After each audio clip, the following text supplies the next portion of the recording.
நாளுக்கு நாள் பிரம்ம முகூர்த்த பூஜைங்கிறது அதிகரிச்சுக்கிட்டே வர்றது நம்ம எல்லாருமே கண்கூட பார்த்துக்கிட்டு இருக்கோம்ல. எல்லாருக்குமே ஒரு சந்தேகமும் இருக்குது, இந்த பிரம்ம முகூர்த்த பூஜையில் என்ன வேண்டிக்கிட்டாலும் கிடைக்குமா, இந்த பூஜை செய்கிறவங்க மென்மேலும் வளர்ந்துக்கிட்டே போவாங்கன்னு சொல்கிறாங்களே, இது உண்மைதானா, ஆனால் நான் செய்திருக்கேன் எனக்கு எதுவுமே நடக்கலையே அப்படின்னு சொல்கிறவங்களும் இருப்பீங்க. பிரம்ம முகூர்த்த பூஜை குறித்து எக்கச்சக்கமான சந்தேகங்கள் எல்லாருக்குமே இருக்குது. அதனுடைய விளக்கமும் இந்த வீடியோவில் நான் சொல்லியிருக்கேன். தொடர்ந்து வீடியோ பாருங்கள். முதல்ல பிரம்ம முகூர்த்தம் அப்படிங்கிறது எப்படி உருவாச்சு அப்படிங்கிறத பற்றி கொஞ்சம் பார்க்கலாம். இந்த பிரம்ம முகூர்த்த நேரம்ங்கிறது அதிகாலை 4:30 6 மணி வரைக்கும் அப்படின்னு சொல்லுவோம். இந்த பிரம்ம முகூர்த்தத்திற்கு இன்னொரு பெயரும் உண்டு, சரஸ்வதி யாமம் அப்படின்னு அழைக்கப்படுது. இந்த நேரத்தை பிரம்ம முகூர்த்தம் அப்படின்னு பெயர் சூட்டியதற்கு பின்னாடி ஒரு ஆன்மீக கதை இருக்கு. சுருக்கமா நான் சொல்றேன். படைப்பு கடவுளான பிரம்மதேவர் நீண்ட காலமாக உறக்கத்திலேயே உறங்கி கொண்டிருந்தாரு.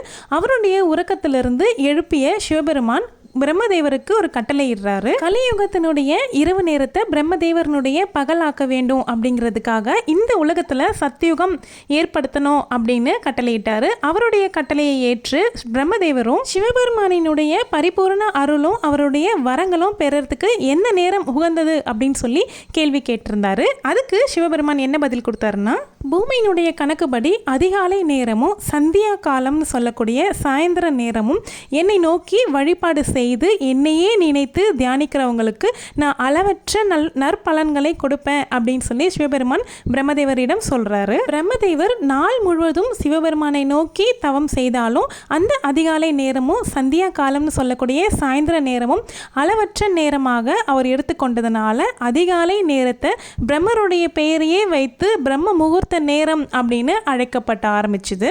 பிரம்மதேவரே சிவபெருமானை நோக்கி தவம் செய்து பிரார்த்தனை பண்ணி வேண்டிய வரங்களை பெற்றுக்கொண்டாருங்கிறது ஐதீகமாக நம்ம நம்பப்படுறோம். அப்படிப்பட்ட பிரம்ம முகூர்த்தத்தில் நாமளும் தினமும் வழிபாடு செஞ்சுக்கிட்டு வந்தோம் அப்படின்னா எண்ணற்ற நற்பலன்களை நம்ம பெற முடியும். முந்தைய காலத்துலலாம் நம்ம பார்த்துருப்போம், வெளியில் வாசலுக்கு மாட விளக்கு அப்படின்னு வீடு கட்டும் பொழுதே ஒரு முக்கோண வடிவில் அதை அமைச்சு வச்சுருப்பாங்க. அந்த இடத்துல தினமும் காலையில் விளக்கு ஏற்றிட்டு போவாங்க. அந்த விளக்கு ஏற்றுறதுக்கு குளிச்சிருக்கணும் அப்படிங்கிற அவசியம் இருந்திருக்காது.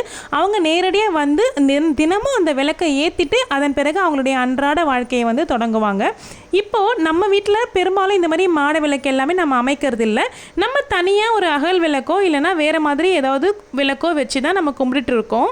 தேவர்கள் எல்லாருமே அந்த அதிகாலை நேரத்தில் தான் இறங்கி பூமிக்கு வருவாங்க அப்படிங்கிறது நம்ம எல்லாருமே சின்ன வயசுலேருந்தே கேள்விப்பட்டுட்டு இருக்க ஒரு கதையாகவே இருக்குது. இப்படிப்பட்ட சக்தி வாய்ந்த நேரத்தில் உங்களுடைய இஷ்ட தெய்வத்தையோ அல்லது உங்களுடைய குல தெய்வத்தையோ நினச்சி நீங்கள் ஒரு பிரார்த்தனை பண்ணி தினமும் ஒரு விளக்கு ஏற்றி வழிபாடு பண்ணிக்கிட்டு வரீங்க அப்படின்னும் பொழுது கண்டிப்பாக அந்த வேண்டுதல் நிச்சயமாக நிறைவேறும். நானுமே இது வரைக்கும் 3 தடவை பிரம்ம முகூர்த்த பூஜை செய்திருக்கேன். 48 நாள் தொடர்ந்து செய்திருக்கேன். முருகப்பெருமானை நினைச்சு வேண்டி செய்திருக்கேன்.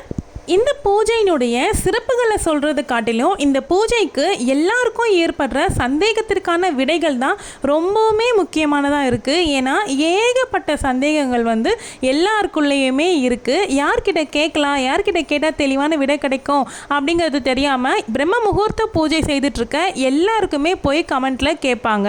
ஒரு சில கேள்விகளுக்கு நான் இங்கே விடையளிக்கிறேன். இதுக்கு மீறியும் உங்ககிட்ட கேள்விகள் இருக்குது அப்படின்னா இந்த வீடியோக்கு கீழே இருக்க கமெண்ட் பாக்ஸ்லையும் கேளுங்க. நான் அப்கமிங்கில் போடக்கூடிய ஷார்ட்ஸ்லையோ அல்லது லாங் வீடியோலையோ நான் உங்களுக்கு ரிப்ளை பண்ணுறேன். இப்போ லைன் பை லைனாக சந்தேகங்களை சொல்லி அதுக்கான விளக்கத்தையும் நான் சொல்கிறேன். முதல் சந்தேகம் என்னவா இருக்குது அப்படின்னா, தினமும் தலைக்கு குளிக்கணுமா, பிரம்ம முகூர்த்த பூஜை செய்ய போகிற நம்ம தினமும் தலை குளிக்கணுமா அல்லது தினமுமே குளிக்கணுமா அப்படிங்கிறதே ஒரு சிலருக்கு கேள்வியாக இருக்குது. முகம் கை கால் கழுவிட்டு இந்த பிரம்ம முகூர்த்த விளக்கு ஏற்றக்கூடாதா அப்படின்ட்டு கேட்குறீங்க. குளிக்க முடியும் அப்படிங்கிறவங்க தினமுமே குளிங்க. குளிச்சுட்டு விளக்கு ஏற்றுறதுங்கிறது ரொம்பவும் நல்லது தானே.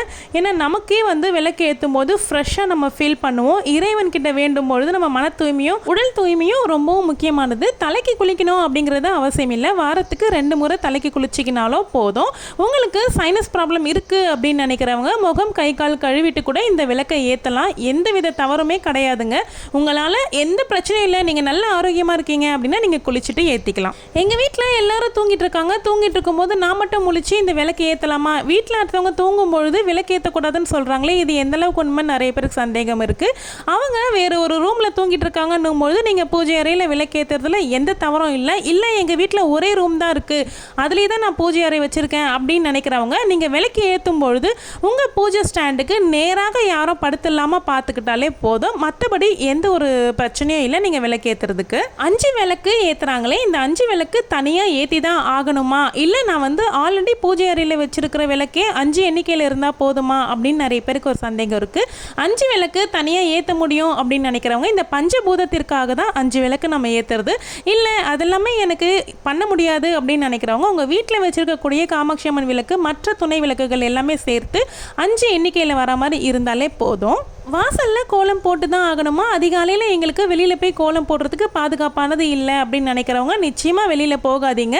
கதவு சாத்தியே இருந்தால் கூட இறைவனால் வர முடியும் நம்ம வீட்டுக்குள்ளே. கதவை திறந்து தான் வச்சுட்டு நீங்கள் விளக்கேற்றணும் அப்படின்றது இல்லை. நம்முடைய பாதுகாப்புங்கிறது ரொம்பவுமே முக்கியம். நீங்கள் பூஜை அறையில் உட்காந்து பூஜை அறையில் ஒரு சின்னதாக ஒரு கோலம் போட்டு விளக்கேற்றினீங்க அப்படின்னாவே போதுமானது தான். பாதுகாப்பாக இருக்குங்கிற பட்சத்தில் நிலைவாசலில் விளக்கேற்றிக்கலாம். எங்கள் அம்மா வீட்டு பக்கம் யாராவது தவறிட்டாங்க அப்படிங்கிற பட்சத்தில் நான் இந்த விளக்கை ஏற்றலாமா அப்படின்னு சொல்லி நிறைய பேருக்கு டவுட் இருக்கும். உங்கள் அம்மா வீட்டு பக்கம் வேறு ரொம்ப தூரமான சொந்தம் அப்படின்னா நீங்கள் இதில் கணக்கு எடுத்துக்கணும் அப்படின்னு அவசியம் கிடையாதுங்க. ரொம்ப நெருங்கியவங்க அப்படின்னா மட்டும் இந்த 3 நாள்ன்ற கணக்கு ஒரு சிலருக்கு இருக்கும். நமக்கு பங்காளி சைடில் ஏதாவது பிரச்சனை அவங்களுக்கு ஏதோ ஆயிடுச்சு அப்படிங்கிற பட்சத்தில் தான் நமக்கு 16 நாள் கணக்கு இருக்கோங்க. அந்த டைமில் நீங்கள் தடங்கள் ஆயிடுச்சு அப்படின்னும் போது திரும்ப நீங்கள் ஆரம்பிக்கும் போது புதுசாக இருந்தால் ஆரம்பிக்க வேண்டியிருக்கும். மற்றபடி எந்த பிரச்சனையும் கிடையாது. தினமுமே வீடு துடைக்கணுமா அப்படின்னு ஒரு பெரிய கேள்வி இருக்கு. தினமும் வீடு துடைக்கணும் அப்படின்னு எந்த கட்டாயமும் இல்லைங்க. நம்ம வீடு சுத்தமா இருக்கு அப்படிங்கிறது நமக்கு தெரியும். பார்த்தீங்களா, நான்வெஜ் செய்யாமல் இருக்கோம் அப்படிங்கிற பட்சத்தில் தினமும் வீடு துடைக்கணும் அப்படிங்கிற அவசியம் கிடையாது. அதே மாதிரி பிரம்ம முகூர்த்த பூஜை நான் 21 நாள் எடுத்து பண்ணலான்னு வேண்டியிருக்கேன். இந்த 21 நாளும் நான் நான்வெஜ் செய்யாமல் தான் இருக்கணுமா, வீட்டில் இருக்கிறவங்க மற்றவங்க யாரும் ஒத்துக்க மாட்டாங்க, அவங்களுக்குலாம் செஞ்சு கொடுக்கணும் அப்படிங்கிற கட்டாயத்தில் நீங்கள் இருக்கீங்க அப்படிங்கிற பட்சத்தில் மற்றவங்களுக்கு செஞ்சு கொடுங்க. நீங்கள் சாப்பிடாம இருந்தீங்க அப்படின்னா ரொம்பவும் நல்லது. நீங்களும் சாப்பிட போறீங்கன்னும் பொழுது மறுநாள் எழுந்து நீங்க தலைக்கு குளிச்சுட்டு வீடு தொடச்சிட்டு அதுக்கப்புறமா நீங்க விளக்கேத்துனீங்க அப்படின்னா ரொம்ப நல்லது. இந்த பிரம்ம முகூர்த்த பூஜை தினமும் பண்ணி தான் ஆகணுமா அல்லது 48 நாள் தொடர்ந்து பண்ணி தான் ஆகணுமா அப்படின்னு நிறைய பேர் கேள்வி இருக்கும். இல்லைங்க, நீங்க முதல்ல வாரத்துக்கு 2 நாள் எடுத்து பண்ணலாம் அல்லது ஒரு 5 நாள் தொடர்ந்து பண்ணலாம். 7, 9 இந்த மாதிரி ஒற்றைப்படை எண்ணிக்கையில் நீங்க எப்படி வேண்டிக்கிறீங்களோ அப்படி நீங்க எடுத்து செய்யலாம். 48 நாள் பண்ணி தான் ஆகணும் அப்படிங்கிற எந்த கட்டாயமும் இல்லை. இந்த வீடியோவில் பிரம்ம முகூர்த்த நேரத்தினுடைய சிறப்பு பற்றியும் பூஜைகளை பற்றியும் நிறைய சந்தேகங்களுக்கான விடைகளும் நீங்கள் பார்த்துருப்பீங்க. இந்த வீடியோ உங்களுக்கு பிடிச்சிருந்தா வீடியோவை லைக் பண்ணிக்கோங்க. இன்னும் அதிக சந்தேகம் இருக்குது அப்படின்னா கமெண்ட் பாக்ஸில் கமெண்ட் பண்ணுங்கள். தேங்க்யூ.